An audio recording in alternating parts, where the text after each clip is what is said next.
So here's the second one of the day. Well, actually the third one. I've been catching them. They're getting bigger and bigger, honestly.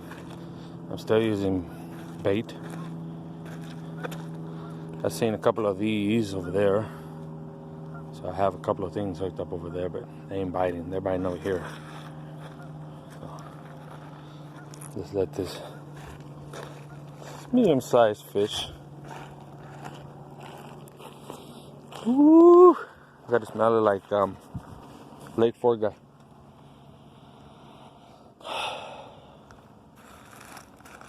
That fishy smell. Fishy.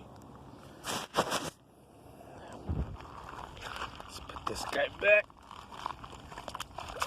And there he goes.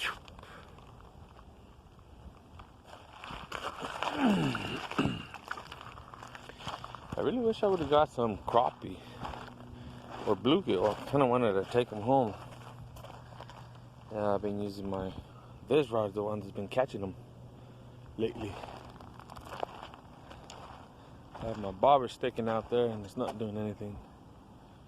So we'll try it a little bit more before the sun actually disappears, and then right back. This time I brought a bike.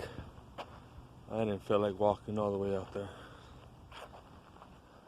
Riding the bikes. Honestly, I got a bite earlier. And that one felt heavier than this one, bigger. Matter of fact, I see one right there. Oh, there it goes. It's like a hold right here, so we'll keep working this out. See what else I get.